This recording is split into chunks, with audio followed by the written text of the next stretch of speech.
Well, good morning, everyone. Good morning. Come on in. Come on in. I'll be doing the family minute today. So the verse of the Bible I'd like to go over today is about raising children, and it's probably the one that already came to your mind. In Proverbs 22 and verse 6. Probably the most popular Bible verse on raising children. Train up a child in the way he should go, and when he is old, he will not depart from it. To me, this verse, it brings up many questions. A lot of questions go through my mind when I read this verse, such as, what does the training look like? And at what ages is that training divided? And when do you know to switch training styles when you see that they've reached maturity? So I'm not going to answer all of these questions today because there's so much to unpack, and I only have a minute theoretically. But today I want to talk specifically about brain development in our children in their first 5 years. Many of you have read parenting books, and this probably isn't news to you either. But in those first 5 years, our children's brain grows extremely rapidly, and science is just now catching up with how rapid and how much can be learned during these times. There's what's called neural connections that make lasting memories, and millions of these connections in the brain are made several times a day. The brain, you've heard that a child's brain is like a sponge. Well, it's not just a sponge, it's a rapidly growing sponge. And so there's a wonderful opportunity for us parents to take advantage of these first 5 years to lay a foundation for our children. Sometimes I feel tempted to not train or not engage because I feel like they're just too young to get it. I could try to teach them this, but they won't really get it. And there's that temptation I think we can have sometimes. And what's going on there is that they just can't articulate what they're learning, but we have to remind ourselves that there's much more going on than what we can see, than what they can articulate. So here's a few tips on how to facilitate their brain development. So the Bible verse, train up a child in the way he should go. So he or she. So what way should we be directing them toward? Well, toward God, right?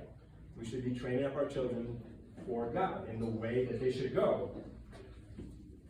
And the nature of a good relationship with God is trust. They won't grow in a relationship with God without trust. They first have to learn to trust God. So if we're to train up a child toward God and the pathway is trust, then we should be seeking to teach our children trust.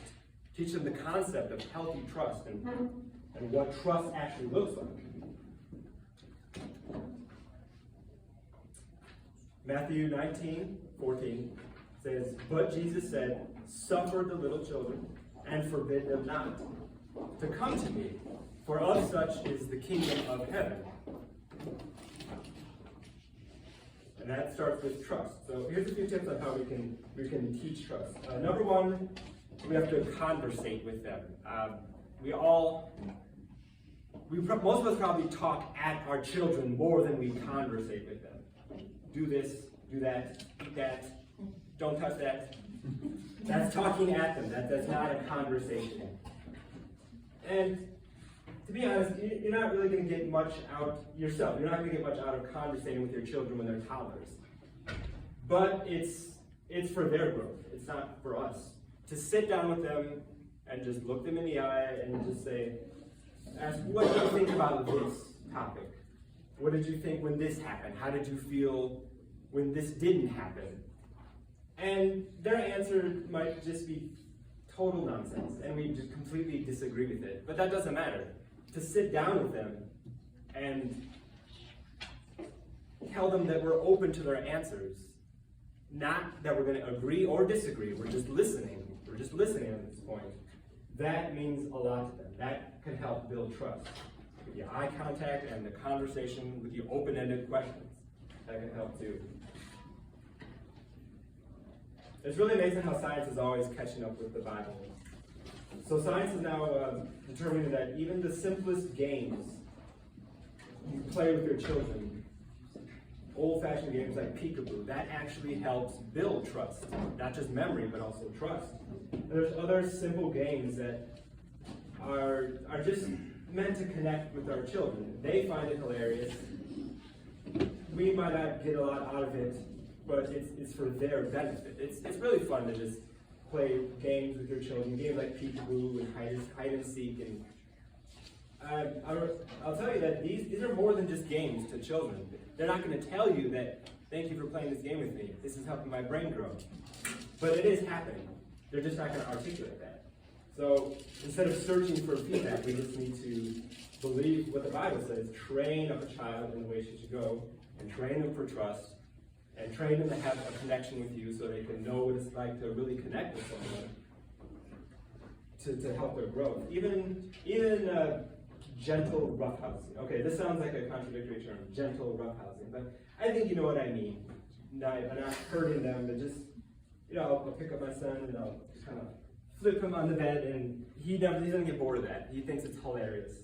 And that's not just for fun, that creates bonds with the parents. And it's not just good for boys, it's good for girls too. Like I said, these are more than just games to children, so we need to remind ourselves that we should do these early and often, play these games with them. Third one, I think, having a healthy home. This, if the home doesn't feel healthy and safe to the child, their brain development is really going to be stunted. So when we have disagreements with our spouse, we should know when it gets past the point of disagreement, and if your things are getting heated, you need to either take the child out of that room or go to another room or go to the car and yell at each other. You shouldn't do it anyway, but just make sure the child is not watching you argue, because they are not going to feel safe. And again, they're not going to tell you, hey, you two, stop arguing. My brain development is being stunted. You're ruining my relationship with God. I don't understand my trust in you. They're not going to tell you that. They're never going to articulate that, but it is happening. And the feedback is going to be minimal to none, but it is happening. Fourth point, community. The nursery is a great place for our children to have a community with other children and other like-minded Bible believers. Even if you're not a parent, you can volunteer in the nursery, and you can be a part of helping facilitate a child's brain development. What a blessing that is to help be a part of laying that foundation that's going to be essential for them to have a healthy relationship with God. And fifth is pretty general. Just staying connected with your children, having those conversations, maintaining that eye contact, remaining connected with them, just in all the little ways I explained. This is going to help you to know when you need to change your training style and when they advance to the next level. We don't train a 1-year-old the same as we train a 17-year-old, obviously. So we need to be flexible and know when to change our style. And in order to do that, we have to stay connected with them. Interaction and engagements, early and often, it has a huge impact that, again, I said, it can't be seen right away, but you will see it as they grow and as they mature. And you don't want to be regretful that you didn't spend enough time with your children, or you didn't spend it in the right way when they're already past the age of, they're already old. And it's sometimes too late to make those connections. You can still do it, it just has a more lasting impact 5 years old or less. Okay, so I'm guilty of this. We do need to prioritize our children, and sometimes I think, okay, I'm going to get to spend time with my children, and I'm going to give them my undivided attention once I finish this list of tasks that I need to do at home. I just need to remind myself, tasks don't have emotions. Most of these tasks can wait. If my child is wanting to connect with me, to play a game, have a conversation, I need to prioritize them and leave the task for later. Most of the tasks we need to do around the house, they really can wait. Unless the house is on fire, that's obviously a priority, but most of the tasks can wait. Nothing's going to explode if we don't get to it. We'll get to it later. We'll get to it eventually. When we play these games, they have times with their children. They'll often get bored after a few minutes or 10 minutes of doing it. Then that's an opportunity to work on your task list. We really do need to prioritize our children, especially in these first 5 years. And even in the womb, the things you've read and you've seen on the internet about playing music for your children in the womb, reading out loud to your baby in the womb, that has an impact. That makes neural connections. That helps their brain grow, even in the womb. Your child, even in the womb, is hardwired to want to connect with you. Sometimes they want to hold your undivided attention, and we need to be willing, when we can, to drop everything else and give them our undivided attention. As inconvenient as it can be, it's so important for their brain development. I'll end with these two verses from Proverbs. It's so many good verses in Proverbs about raising children. Proverbs, book 20, verse 11 and 12. Even a child is known by his doings, whether his work be pure and whether it be right. The hearing ear and the seeing eye, the Lord hath made even both of them. I've heard a Christian author say it really well this way. He says, more is caught than taught. Our children are always watching us. They're always looking to imitate us. They're watching for cues on how to live, how to interact, how to think. That expression, do as I say and not as I do, that doesn't work. That just doesn't work. They're going to mimic our behavior, whether we argue with our spouse, whether we do good things or bad things. They are going to mimic us. And we can't tell them don't mimic us. Just do it. It just doesn't work. So, I'll close with this. Let's just frequently remind ourselves of the opportunity we have to build a solid foundation, especially in their first 5 years when the brain is just growing like crazy and they're like little sponges. All right, that's all I have. Thank you.